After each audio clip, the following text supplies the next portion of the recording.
Hey everyone, welcome to the Redmen TV. This is the Liverpool Transfer Podcast. I'm Steve Hall. I am joined by Sam Walker and Andy Bell, and we're going to be talking the latest Liverpool transfer news and rumours. We are less than, about 6 days, maybe 5 days away really from deadline day, which is Monday at 7 p.m. So we're going to obviously be talking in part one about Guess Who, Alexander Isak, and in part two, Guess Who? Yes, Mark Guehi. Get your questions, get your thoughts, get your comments in. We'll read as many of them out as we can. Very quickly before we start, mentioned at the weekend, Liverpool obviously are going to be playing Arsenal at home. Our good friends at Oosh have donated us 2 free hospitality tickets for one of you guys to get basically for nothing. If you go to our Instagram page, so Google Redmen TV Instagram, you'll see my face as the pinned video there. Follow the instructions, it's dead simple. Literally all you got to do is follow us, follow Oosh, share the post, tag your mate who you're going to take with you, and you'll win. You could win 2 hospitality tickets for free, Liverpool versus Arsenal, so get yourselves involved.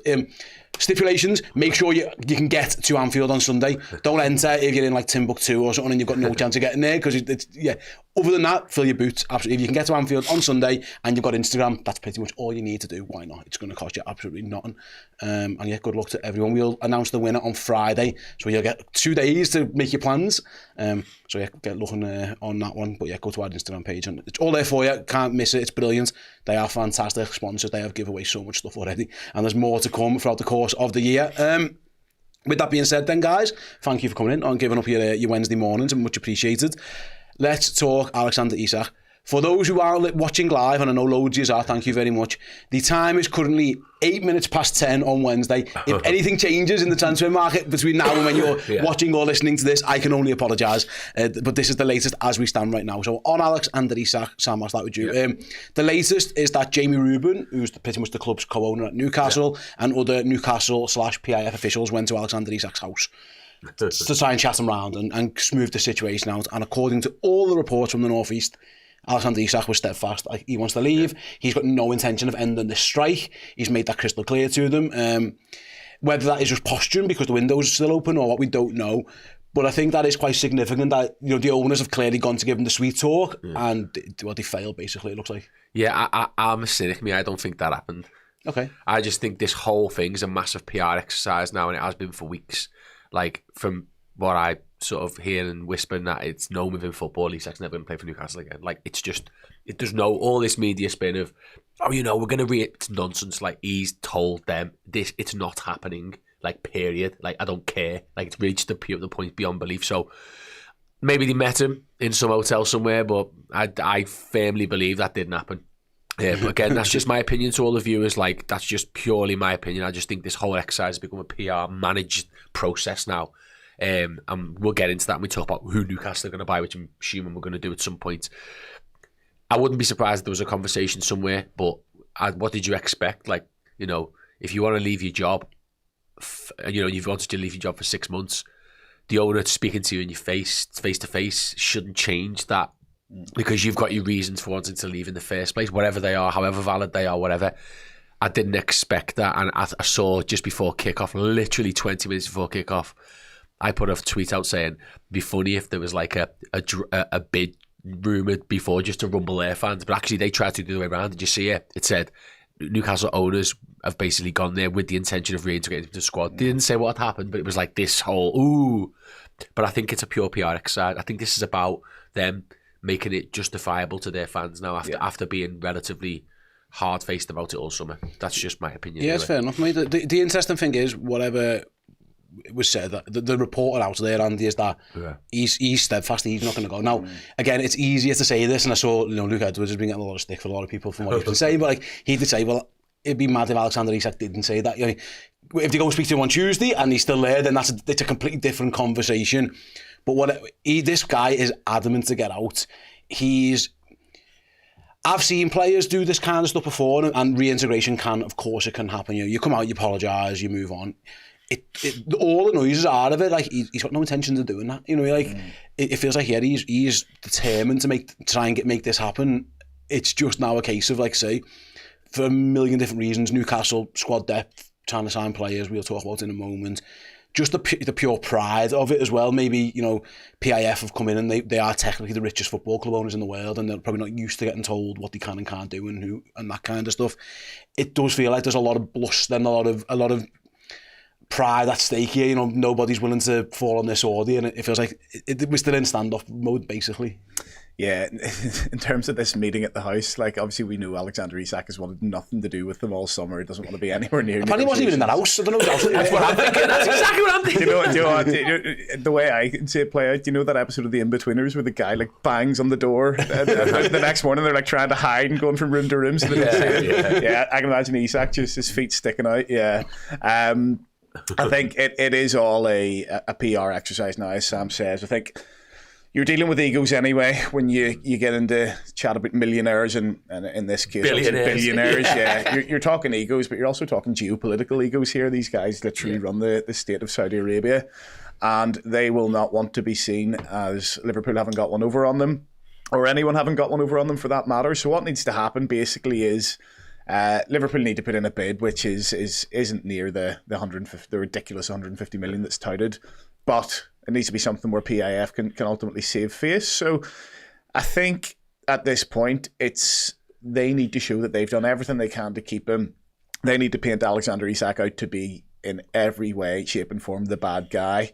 You know, he's been on strike. I think the only thing he can do now is say, even if you keep me after the 1st of September, I'm still not gonna train, I'm still not gonna play.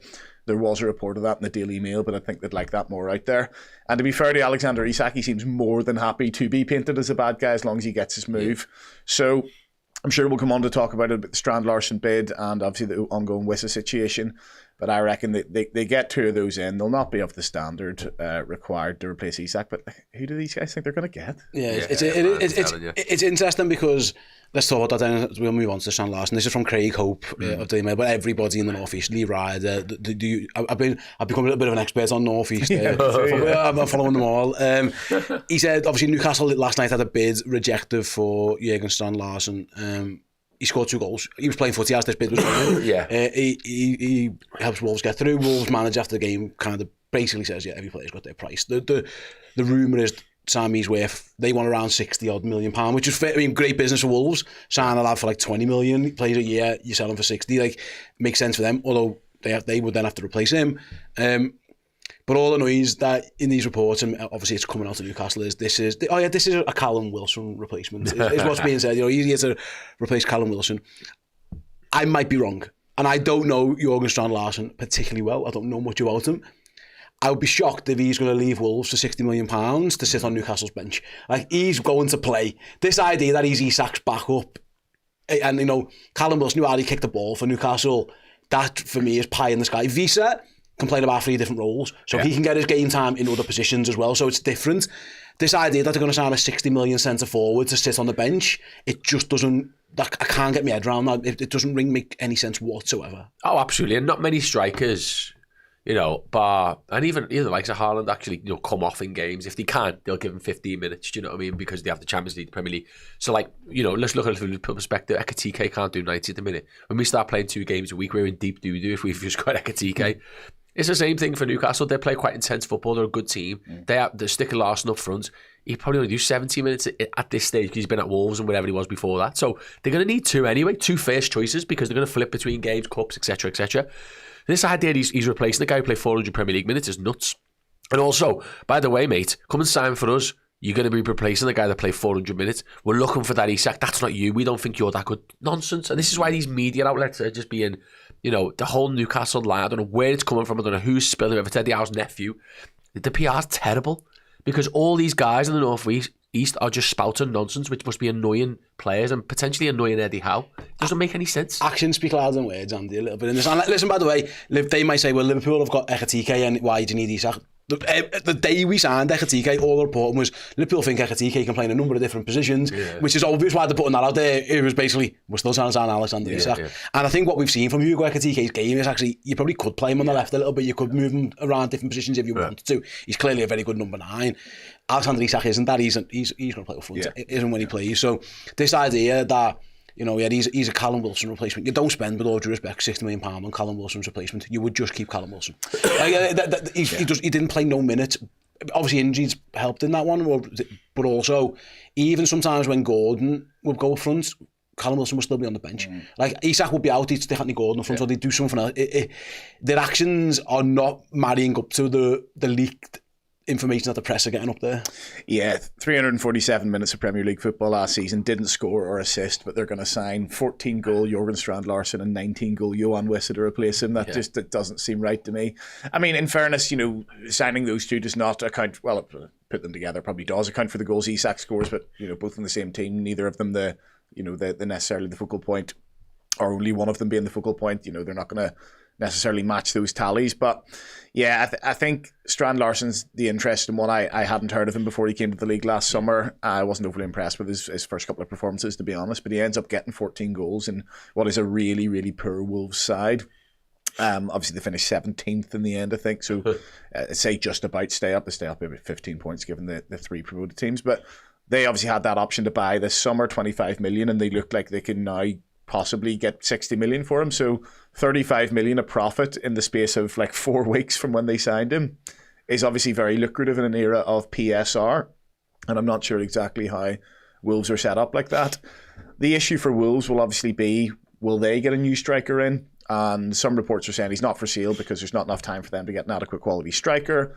Others are saying they're actually encouraging a third bid, and they'll be fine. I think there's a possibility that they just maybe get through this season not scoring many goals and hope that just the three promoted teams go straight back down again with a whimper like last year's did. So it seems like that one could happen.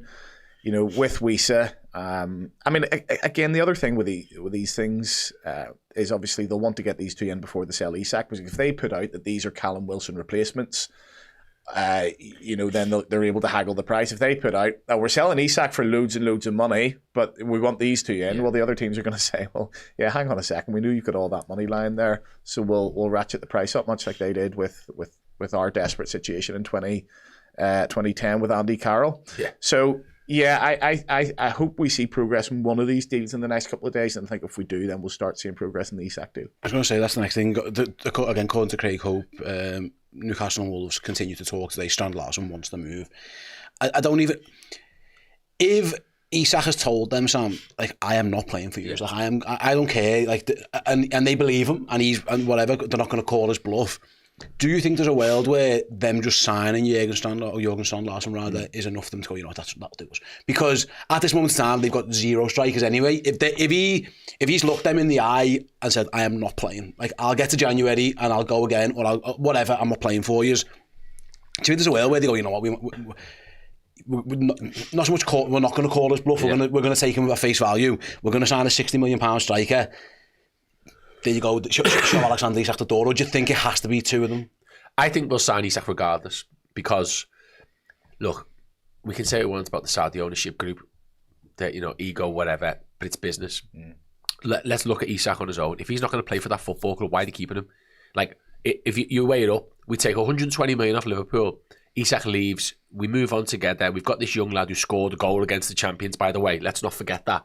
We've got Gordon, we've got Elanga, we've got Murphy, we've got Barnes. We can get through till January. We'll be all right. They're not going to win the league anyway. We knew that anyway, regardless if Isak stayed or not. So we have this asset sat there who depreciates in value, doesn't play, causes murder in the dressing room. Everyone's asking questions about him all summer. Or we sell him and don't replace him, and we have a collective unity to fight against the problems that we've had. We still hate Liverpool. We hate the cartel. Blah blah blah. That's what they can do. Take away the signings. The reality of it is, I think, Steve, that the Wissa deal and the Isak deal are more tied together. They're doing the same thing with Brentford. There's an ego thing going on here. Brentford on the slide doing the same thing, bringing players, and they're probably going to sign some rogue forward on the data, which is what they do. They signed Ouattara, didn't they? But they're saying he replaced Mbeumo, aren't they? Right, because he's a winger. He is, and to be fair, Wissa's a bit more of a striker. It's all PR. There's a lot of PR going on. I think there's a lot of managing the process. Wolves are just one of those teams who just sell players, and they're so bright. If Man U go back with 110 million bid for Belieber, he'll be sold, regardless of the replacements or not. Although I don't know if you saw their squad list on Sunday. They don't need any replacements. It was like 40 players in the back of the Everton programme. Anyway, I digress.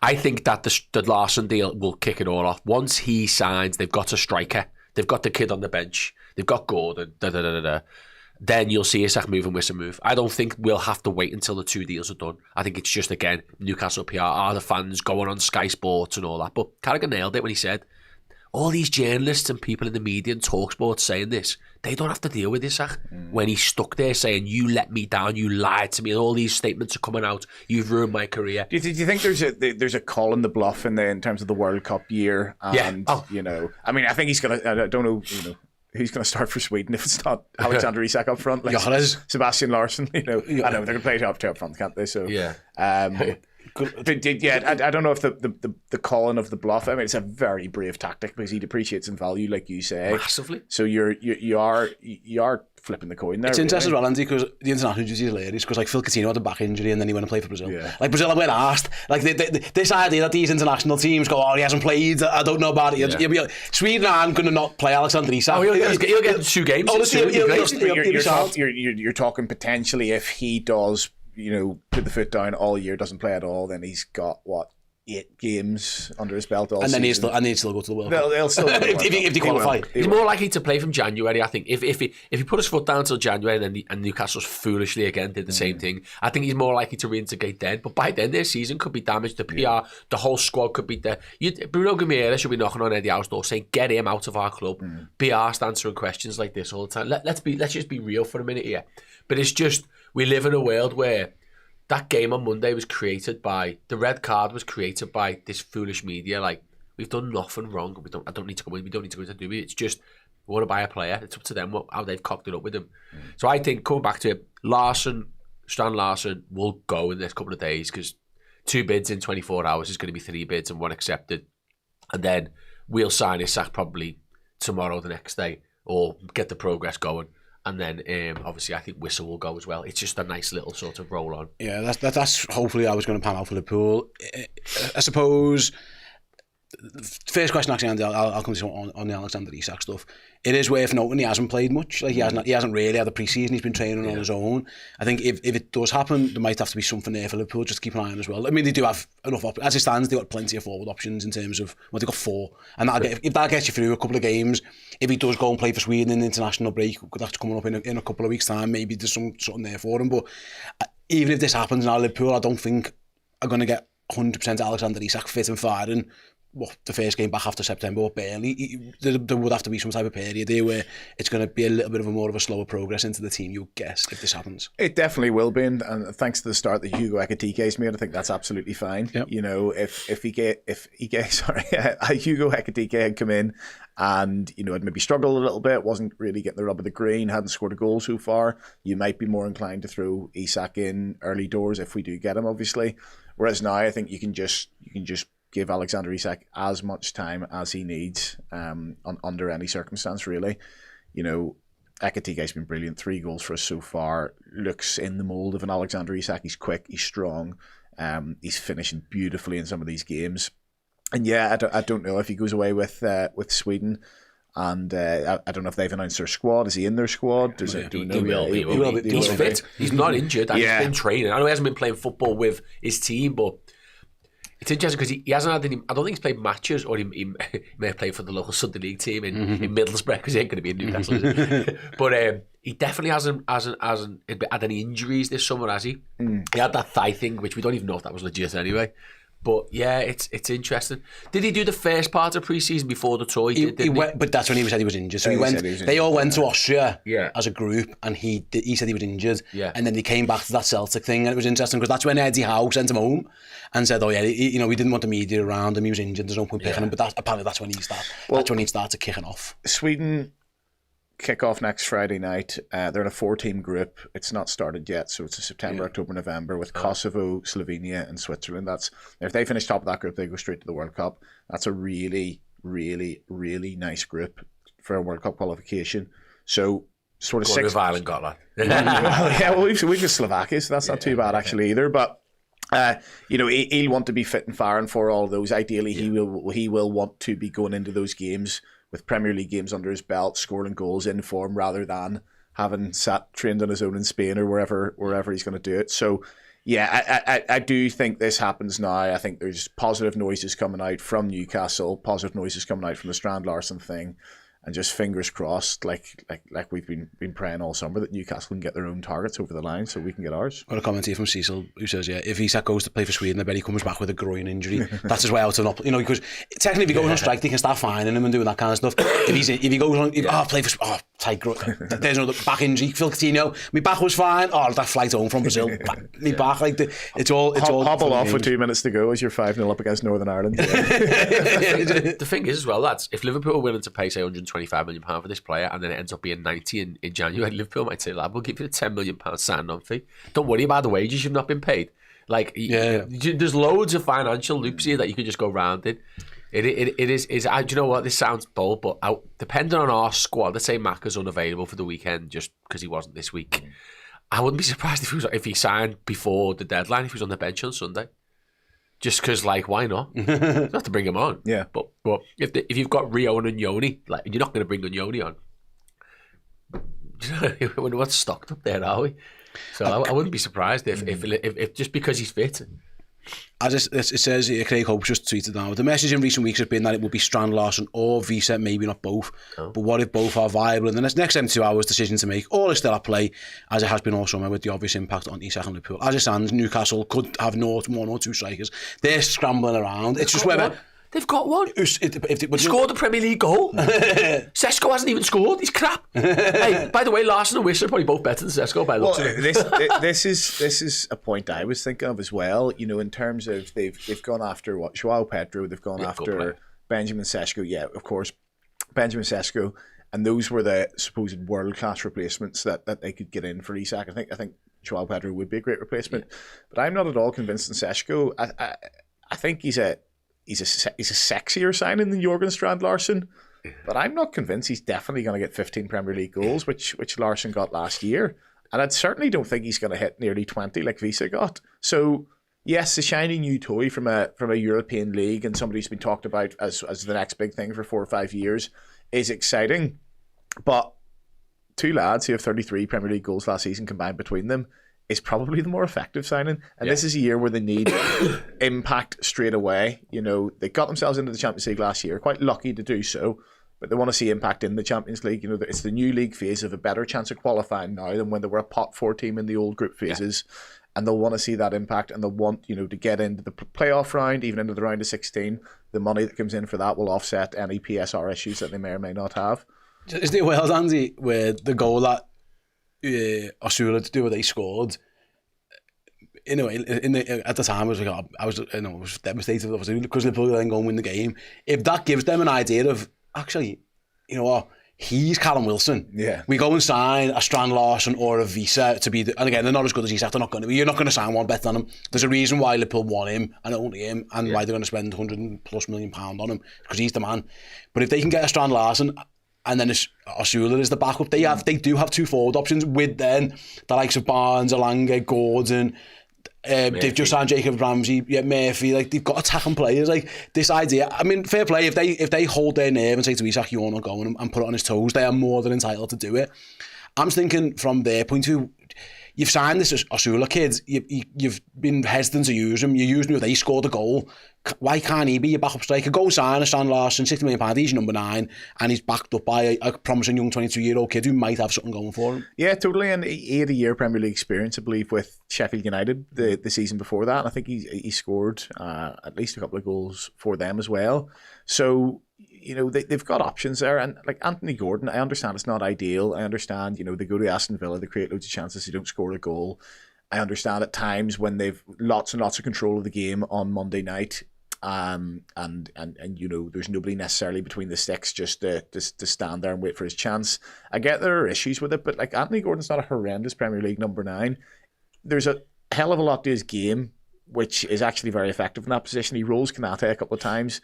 He's got decent strength. We know he's got pace. He can sort of stretch the play.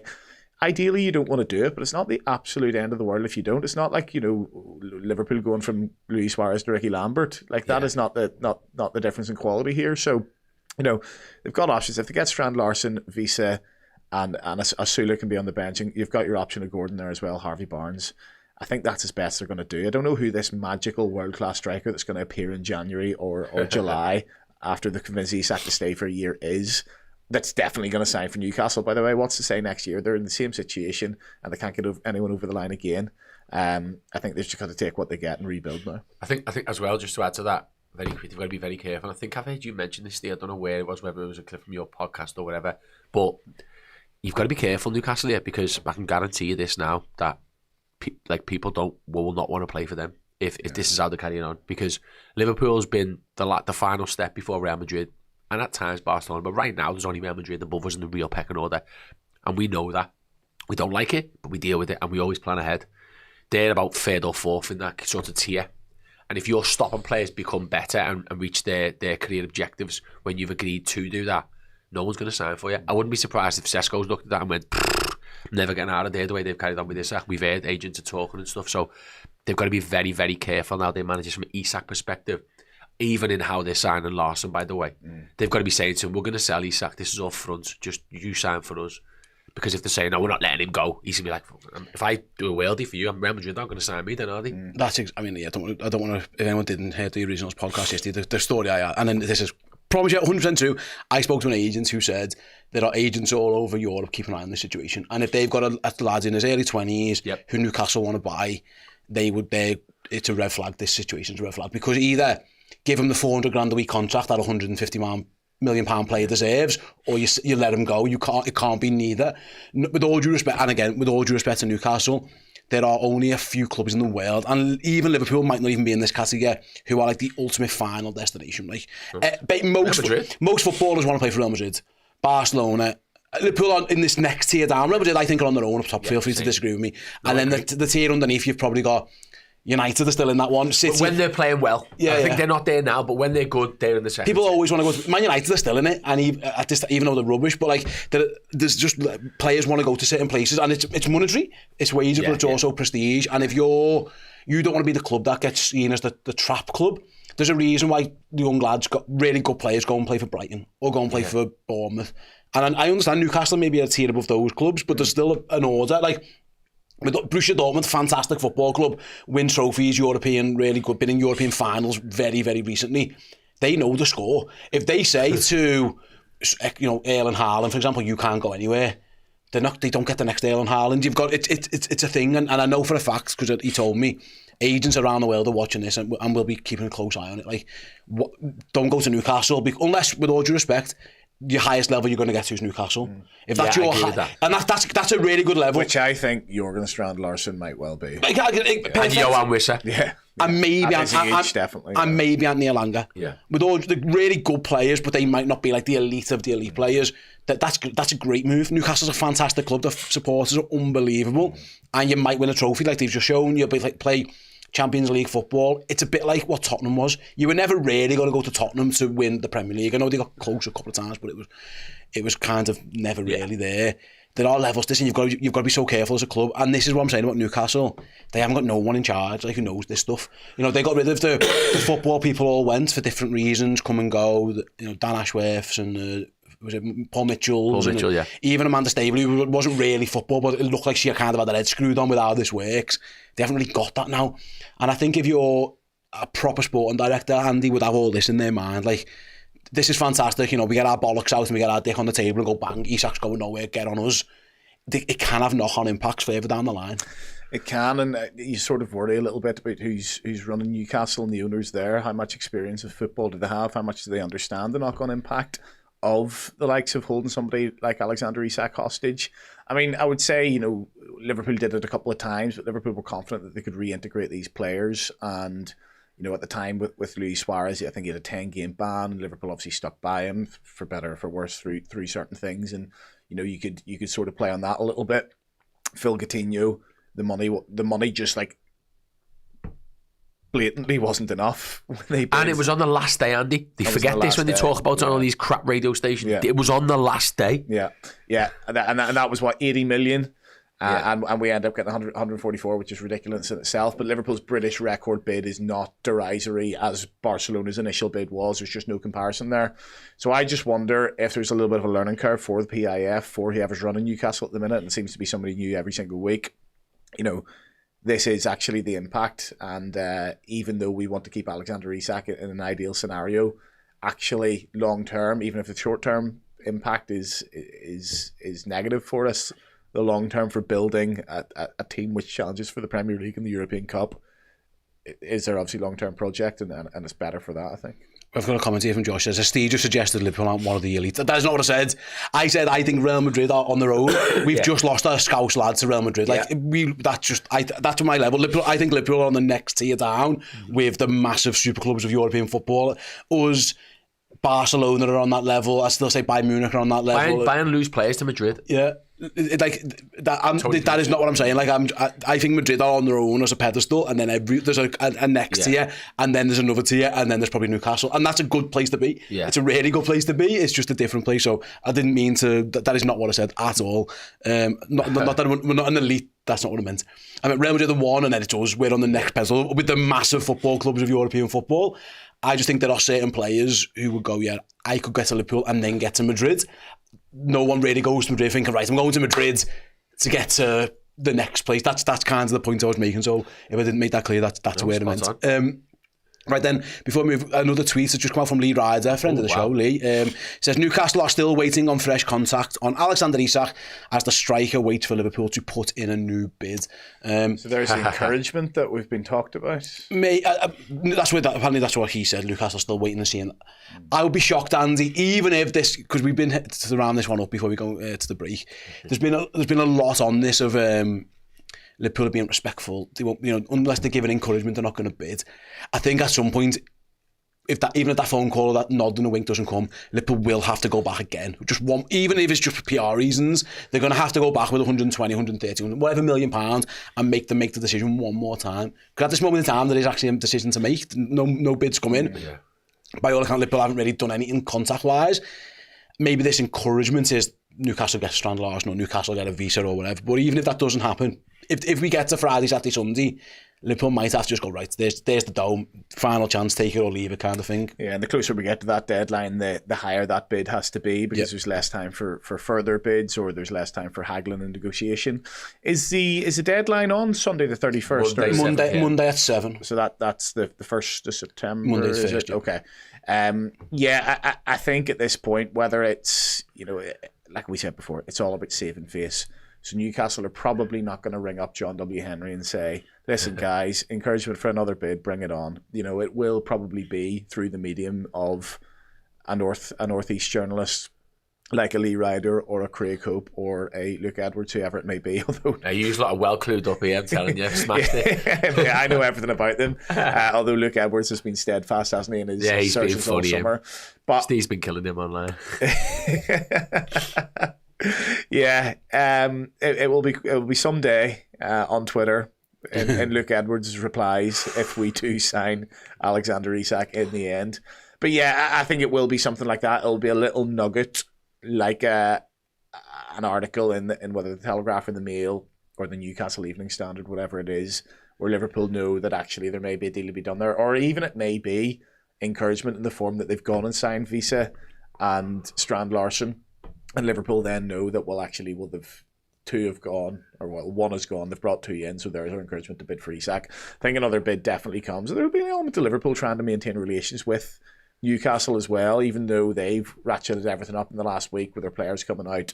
Anthony Gordon after Villa saying, I'm looking forward so much to the game. Obviously, the way they play on Monday night, they've ratcheted it up, but Liverpool will not want to make enemies in the boardroom, in case there comes another player in a couple of years who want to sign from Newcastle as well. And we've just sold to them, haven't we? Yeah. We swiftly sold Nunes to them, so I don't think there's any problems. Yeah. I think realistically the media don't pay any in there. Yeah. Can I just add, I think it's the other way around, I think if they sign two strikers, they have to sell Isak for PSR, and because they can't afford strikers. And he's clearly not going to play, so they have to sell him. So their medium is sign one, sell Isak, sign the other. I think the longer it goes on, the less the price we're willing to pay. Because what are you going to do with them? Yeah. We've actually got options. We can actually go anywhere and buy a player and rejig our system. But they haven't got a choice but to sell. I think there's too much blag noise out there. They have to sell Isak, otherwise it's screwed. especially if they aren't two strikers, because with Asula on the books, and I know he's only a young kid, he can't keep 4 centre forwards. You can't do. Visa can play at other positions. I'm not sure the others can. So I don't think he will do though. I'd be shocked. Right then, we'll leave that there for now on the Isak stuff. Of course, if anything does break or anything happens along that lines, we will be here covering it. Of course, I mean, like Andy has just, and we've just kind of touched upon. I am avidly following all these North East journalists. So I've got every alert on that I need to get on. Dan's in the same boat yet. We'll definitely have you covered. Right, we're going to go to a quick break in a moment. After which we're going to talk about Mark Guehi and the situation with the Crystal Palace defender. City's interest. Where are Liverpool going to go? Are Crystal Palace willing to let him go? Stick around. We'll be back with that Guehi chat after this quick break.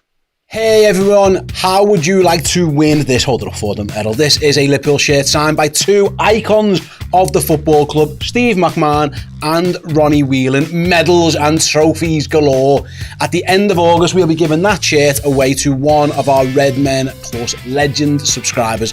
If you want to be in the draw to win that, and every single month we do these sign competitions as well, head on over to redmenplus.com, become a Legend subscriber, you'll be in the draw. If you are one of our Captain subscribers, simply upgrade your account, become a Legend, and at the end of August, Errol, someone will be winning what is an absolute beauty, isn't it? Yeah, we love this. redmenplus.com, become a Legend. Welcome back. Yes, an advert with me on. Back to me. There's a lot of me on the channel recently. I know everyone's been asking where the Chris. Click the link with me on before. I'm absolutely everywhere. Chris is back on Thursday, by the way, for the Champions League draw. Paul will be back properly next week. So I'm off next week. So I promise you're not getting too much of me. If you don't like me, it's been a bad couple of weeks for you. If you do, soz. But I'm off next week as well. But yeah, it's that's where everyone is. In the last couple of days, there's been a lot of comments like, "Where's Chris?" and like, "Is Chris alive?" He is alive. He's been on a very successful month travelling around Thailand. He is home, so yeah, Chris will be back tomorrow at the board for the Champions League draw, because that's his element. Couldn't be a better place to be for Chris in those Champions League draws. He absolutely loves it. So he is back, and yet he is alive. Right then, let's talk about Mark Guehi. The latest on Mark Guehi then. Over the weekend, Sam, it was reported that Manchester City were interested in Mark Guehi as well. Obviously, maybe Pep watched them at the weekend and thought, hang on a minute, I don't know what's happening here. Since then, Fabrizio Romano came out and reported, regardless of Manchester City's interest, Mark Guehi still wants Liverpool. He said, despite reports on Man City and more clubs, Mark Guehi's situation has not changed. Liverpool is his favourite destination. Guehi wants Liverpool. Talks still ongoing for the deal to happen before the end of the window. If not possible with Palace, Liverpool will be on it for 2026. There are two schools of thoughts here. From a pure, oh my God, Liverpool's defence has been a bit naff for the first 3 weeks of the season. This is like desperation. I don't think Liverpool ever act with desperation in the boardroom, and they will be sitting there going, obviously we'll like him for a fee we like. Worst case is we'll take him in January, or we'll take him for free next summer. Right. I think there was definitely going to be a disparity between how maybe some supporters feel and how the board. Liverpool will never panic. If they know in this situation, they know worst case is they have to wait a year to get that for absolutely nothing, and not spend £40 million. I think they're comfortable. Although it does appear they would, if they can get this deal done, they would like to do it before Monday. Yeah, absolutely. And there's always a middle ground. It feels like Liverpool and Palace are both quite sensible on this, and I don't think the Eze deal affects it. What it might just do is mean, I don't know if they've replaced Eze yet. You guys can tell me. No, they're looking at somebody this morning. Akanji was the latest one from. No, I mean for Eze. For Eze. Because, Justin Devaney playing left wing on Sunday. It's just, did they want to have 2 holes? Newcastle situation. But it's an interesting one because from a Liverpool perspective, we're exactly as we were last year. I'm sure. I don't think we spend 26 million quid on a defender we don't think could probably do what Kwanzaa did last year, which was not that much. Gomez is what Gomez is. He has a year when he doesn't get injured, then he's injured for 6 months non-stop. Hopefully we're back in that year again. But we are where we are, like we were last year, which went well, but there's no guarantees.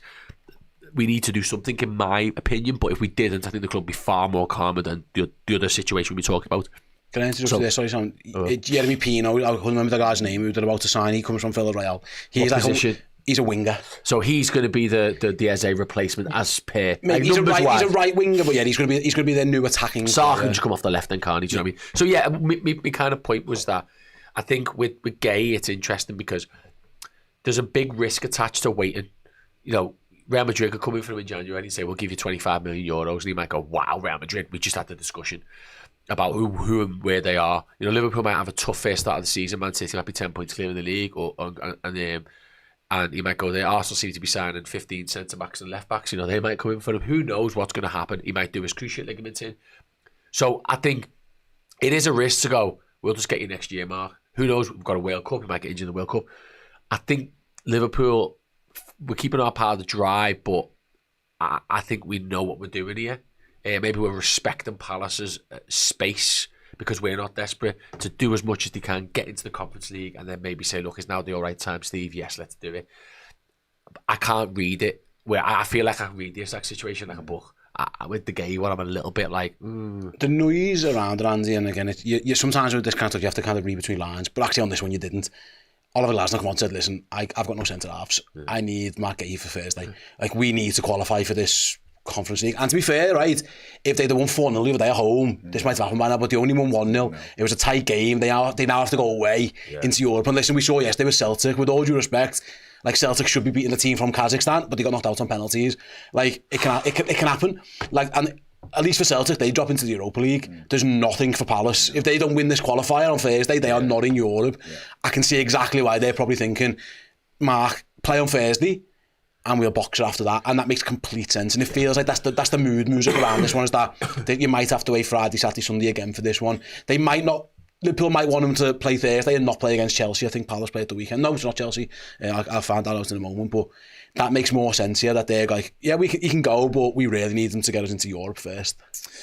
Yeah, I think Celtic's a really good comparison there, because I've no love for Celtic myself, but I have a lot of friends who support them, and they're basically saying the mismanagement of that club has been absolutely ridiculous for years and years and years, and because Rangers have been so bad, basically Celtic have been able to win league after league after league. Treble. Treble after treble after treble, but in Europe, actually, they've not really competed as well. They've not won a European knockout tie for 20 years or something like that. Now, they had a player last season, Nicholas Kuhn, who scored loads and loads of goals for them. He's gone for quite big money, I think. But their supporters were saying, why did we not just keep him for all these qualifiers, get ourselves into Europe, and then he can go? And that's what most teams do, and that's exactly what Crystal Palace look like they're doing with Mark Guehi. They get the 1-0 win the other night, last week. Then I have to go to Norway, I believe. Fredrikstad, I think, is the team that they have. And a lot of teams who, on paper, are better than these European teams. If Fredrikstad played in the Premier League, they'd probably finish bottom by quite a distance. But there is a difference playing in Europe, playing over two legs. Crystal Palace are not used to doing that. It's one of the first times that they have really ever done that, I suppose, in their history. I'm not sure going back to like the 50s and 60s what was happening, but certainly, they're first time in recent history. And I just think it's really, really important that they get through that. Conference League, if you get to the final of that, you're talking sort of 30-40 million overall in prize money. And Crystal Palace are more than capable of winning the Conference League. By the way, I wouldn't say they're favourites by any means, but a team mid-table in the Premier League who competes in big games, and they're very much... West Ham won it. They won it, and they're very much a cup team, Palace, as well. Their players are cup players, are good over 90 minutes, and when they need to turn it on, they can. So I can see that sort of happening. And I think at this point as well with Liverpool know the situation, they know Guehi's situation. Steve Parish, I think, like you said, has come out and been quite public about the fact that they may need to sell him. It's going to happen somewhere between 30 and 40 million, and this is all just a bit of a haggling process. And you're not going to see the downside of sticking with the centre halves that we have right now at the end of August, but when we come into October and November, maybe Kanate doesn't have quite the same luck with injuries as he had last year, or even he continues on his quite poor form at the moment, that's when we're going to see the impact of it. So I think there's no issue with Liverpool leaving this right down to the wire as long as they do get it done. And I know, Sam, again, I'll go back to it, because for supporters, and this is what we do, we've done this a long time, and it makes perfect sense that we all speak like this at times, but like we'll have a look at Liverpool's squad depth, for example, and we'll be like, Kanate's having a bit of a wobble at this moment in time. Joe Gomez only just back from injury. Leone's only 18. I think Liverpool will look at it as, worst case is there are 4. We can get by on that. We can get by till January and we can go for Guehi again. I don't think the panic in Liverpool's boardroom will be anything like what we're suggesting. Like, Liverpool are desperate for a centre-half. I don't think they feel that way. I personally think they should sign Mark Guehi, and I think they will sign Mark Guehi, but I can see why they're letting this play out. They're being respectful to Palace. Like, I saw a comment before, like, what if he breaks his leg on Thursday? Then, like, I agree, I get it, but sometimes if Palace have made that stipulation, they made it with Eze. He just phoned in sick on the morning. Like, they said, you're not going to Arsenal until after this game. He just pulled out the game. And listen, Mark Guehi could do that. Mark Guehi could bell them on Thursday morning and go, got a headache. That can happen. but I don't think Liverpool are panicking as much as perhaps we may be feeling as a supporter base. Yeah, absolutely, and it's funny that, isn't it? Because they've painted Eze as this perfect light player, but he literally rang in sick and said, "No, I'm going to Arsenal. I'm not playing this game." So it's clearly not as clean, and none of them are. It's just football, but it's not business, personal. I don't think any Palace fan blamed Eze. By the way, I think they all like, well, yeah, I get it. Yeah, If you see the tribute for that ways, or like the well wishes Palace gave Eze after he left, no one blamed him for that one. So if Mark Guehi does it on Thursday, he's more than entitled to. He's the captain. It might be a little bit different for him, but it does feel like that could happen. I suppose the next question is... Sorry, from our perspective, which was the original sort of thing, wasn't it, is that, I agree, and I think with the forward line, I saw someone, I think it was Errol actually, put a message out saying, who would you, if you only pick one, who would you have? And I straight away said the striker, because we haven't got nothing. Like, we left Gomez and Leone on the bench the other day, and Endo came on to do his 5 minutes in the middle, but Endo has played more games centre half than midfield. I don't want him to play there ever. I don't want Grav to drop in unless we're chasing a goal, which is a smart move, but there are 5, 6 options who can play centre half. 7, Robbo's done it before, although not great, but we actually have people who you can put on and say, next worst case, we're putting 16-year-old kids on for the best up front, as talented as they are, and Federico Chiesa doesn't play up front. Like, the difference between what we need is stark, but I'm with you both, as I know you feel the same way, Andy. We probably do need to sign. And Guehi, it's just such a good deal to do. 30 million quid, say, maybe a few add-ons, or 28 plus 7 add-ons, which is probably what we're going to do.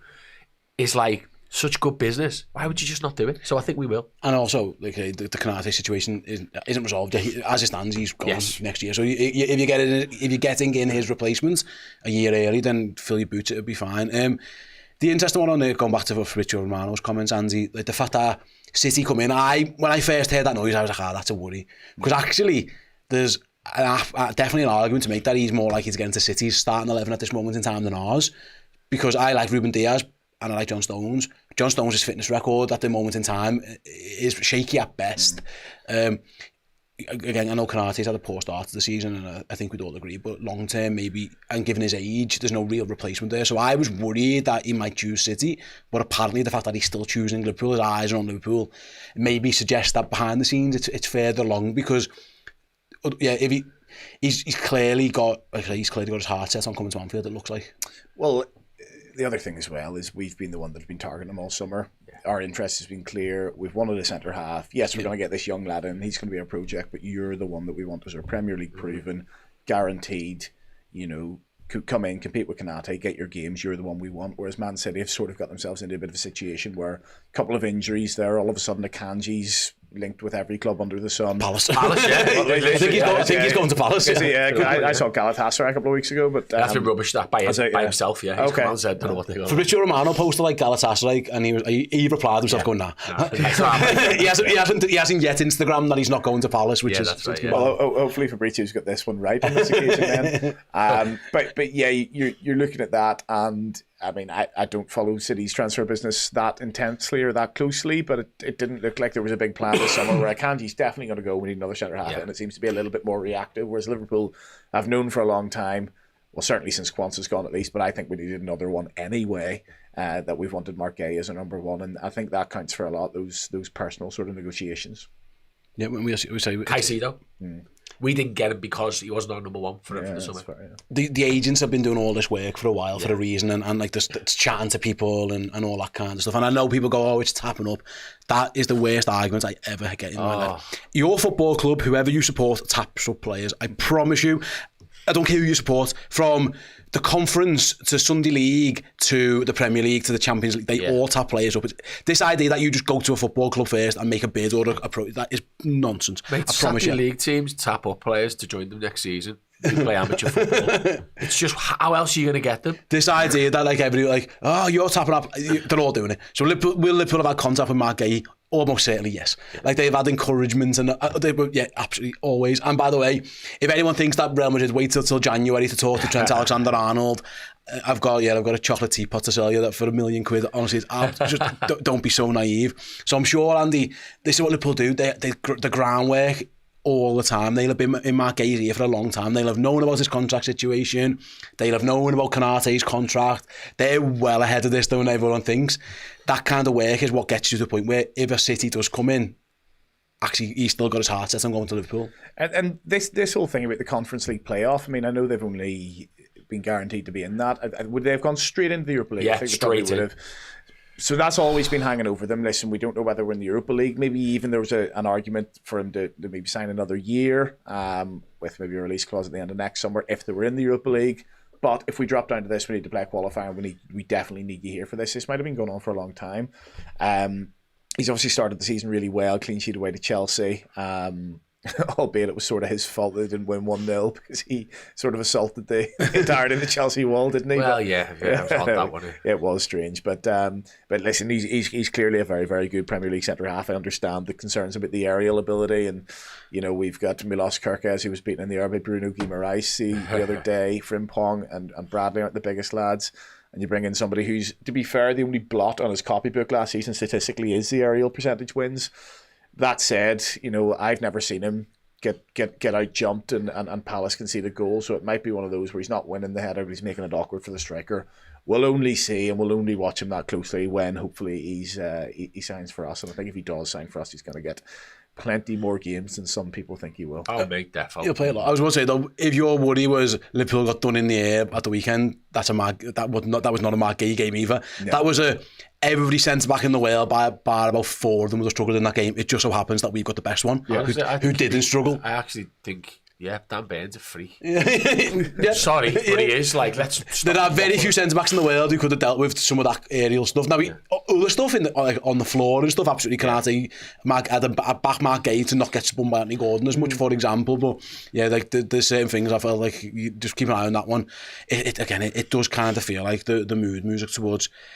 If I said to you now, guys, I'll start with you, Andy, then come Monday, 7:01, the window slammed shut, Sky Sports, yellow tickers are everywhere, whatever Jim White's doing these days, TalkSport, he's been everywhere. Is Isak a Liverpool player? Is Mark Guehi a Liverpool player? Or neither of them? What's your gut feeling on this? I think both of them will happen. I think it may be later than we think and maybe hope. There's a possibility they both get done on the deadline day, but yeah, it's all going to rest on Newcastle getting at least one of those over the line first, so the other club doesn't take the mick in terms of the transfer fee, knowing Newcastle have all this money. And Palace play as we record this Wednesday, so they'll be playing tomorrow night. That's the one I feel like might get done maybe Friday, Saturday. I think Isak could possibly be the deadline day one. Sam? Yeah, I think the Guehi deal is likely to be probably, if we're going to sign him, probably sorted. I think these people speak at levels we don't understand, because why would we understand? Why do we need to? I think both of them get done. I actually think we might be done by Saturday, but I don't think the Isak deal takes long. I think, I don't. This £150 million never existed. Nobody ever said that, by the way. It's just a TalkSport / Sky Sports / TNT and any other online provider, or I should say, some media provider, has basically made up. There's never been. I was listening to something on a podcast the other day. It's never actually been said by anyone. So I think that'll happen. And I think the Guehi. Quick question back to you both, though, if you don't mind. What's better for us, Palace going out or winning? I don't think it makes a difference, really. Well, I'm just thinking if they go out, then they're playing 45 games max this season, really. If they go through, there's another potentially 15, 16 games. I think the fact that they're going for centre-halves makes it kind of what it is. But they play Sunday night, Crystal Palace against Aston Villa. Yeah. Oh, night? So, because 7 o'clock after we play. Because they're on Thursday, it got moved to Sunday, and then it was meant to be the Saturday morning game, I think, and they've moved it to Sunday. Yeah, he's not playing that game, footy. I'd be shocked. As I said, I'd be shocked if he's involved in that. Hopefully we beat Arsenal. And then it's all done and dusted. But yeah, I'm with you. You've always maintained that Liverpool are going to sign both of these, Sam. I don't think you've ever moved away from that one. I definitely think they'll sign Mark Guehi. I am like 70-30 that they'll get it. I'm not convinced, because I just don't. Any normal football club will sell Alexander Isak. The Saudi PIF, and with nobody running the gaff, makes me a little bit more nervous that they'll do the logical thing for them. And again, they're more entitled to, he's their player. So if I had to have a guess, that would be mine. Let us know in the comments section. Liverpool going to sign 1, 2, both, anybody else. Other than that, really, the last one very, very quickly, Sam, before we move on. And outgoings, it doesn't. The only one that there's any noise around is Costas. and Elliott. Obviously, Liverpool are going to loan James McConnell out. It feels like Costas will just go, because I'm sure they're trying to get money. Everyone else wants to loan him because I think they realise Liverpool aren't going to keep 3 left backs. Yeah. The Elliott one, maybe does depend on the forward situation, in the fact that if he becomes a forward option if Liverpool have only got, if they don't get Alexander Isak over the line, maybe. I think Elliott's been pretty much told, like, the best chance you're going to have is the odd off the bench, like, sort of. I don't think he improves on last year's minutes necessarily. With the way we're going as a team and the direction, obviously the introduction of Florian Wirtz, etc. I think he will go to Leipzig. I just think there's just another couple of dominoes, and we're just, again, further down the line on that one. We're not the first domino, we're the last almost. Because Chelsea are trying to shift to forwards again. Come on, Newcastle, they're there. 2 forwards out, and when one goes, I believe they'll go and get Simmons. Well, when both go, they're going to try and get Simmons and Garnacho, and then obviously Leipzig need a replacement. They want Elliott. The money Liverpool have been clear with, blah, blah, blah, blah, blah. And the Simicast thing, I think will end up at Forest, because I don't think they'll sign a left back from anywhere, and they'll go, oh, we'll give you the money, as they always do. Because Rome was the key at the moment for Simicast, but they want the loan. It's interesting, Andy, because usually deadline day on around this time is a little bit of a damp squib, really. Everything's usually done, the big stuff is usually done. Most teams have got the ducks in a row. It feels, and Liverpool are definitely in this mix, there are a lot of big clubs in and around Europe. City are definitely in for a goalkeeper by all the means, Donnarumma and stuff. United as well. Arsenal are still trying to sign a centre, another defender, because they haven't got enough in Capia. United are still doing deals. Liverpool are still trying to get stuff done as well. And it feels like there are loads of dominoes just stacked somewhere, and there's one move that is just going to trigger 7 different things. And it might be, Newcastle sign Strand Larsen, which allows Liverpool to sign Isak, which allows Leipzig to sign Elliott, which allows Chelsea to sign Simons. It feels like everybody's just waiting for this first big piece to fall, and then loads is going to happen over the next few weeks. It's interesting. It's sort of shifted from one end of the spectrum to another over the last 15, 20 years. I remember coming home from school and sticking on Sky Sports and seeing all this mad stuff happening on a deadline day. Peter Odemwingie in the car park, Harry Redknapp sticking his head out the window. It was great, and then it became very quickly that both clubs on either side of the deals favoured getting stuff done early, and everyone knows where they are. You get all your players in before pre-season, blah blah blah, and that all happens. And despite Sky Sports still trying to rip the end out of it for years and years and years, it was like nothing happening on deadline day. Now it seems like, yes, ideally you want to get your players in before pre-season, but in an era of, FFP and PSR getting every single penny counts, and that means that a lot of deals sort of go down to the wire. And for some deals, there's 4 or 5 dominoes which need to fall, and just once one falls, the rest fall into place. But that one may not fall until the 31st of August, and that means that deadline day all of a sudden becomes very exciting again. And that's kind of what we're waiting for. Wolves are going to try to get every penny out of Newcastle for Jurgen Strand Larsen. They might not do so until Sunday, but then once that's signed, then Isak, and then there's Vissa, and it could all get very exciting for us. Yeah, absolutely. We'll see how it all pans out. Of course, we'll have you covered here every step of the way on the Redmen TV. Thanks very much, Sam. Thanks very much, Andy. Thanks for you guys watching or listening. Like I said at the top of the show, if you want to go to Liverpool versus Arsenal hospitality tickets for free, go over to our Instagram page. There's a competition. There's no sign-ups. You don't have to put any addresses in, nothing at all. You simply have to follow 2 Instagram accounts, ours and oos.co.uk, and then tag the person you want to go with and share the story. It's that simple. It's pinned on our Instagram page. Go and get it. You could be hospitality, wines and dines. Liverpool versus Arsenal this weekend, one of the biggest games of the season. Thanks very much for watching. Thanks very much for listening. Catch you all next time. See you in a bit.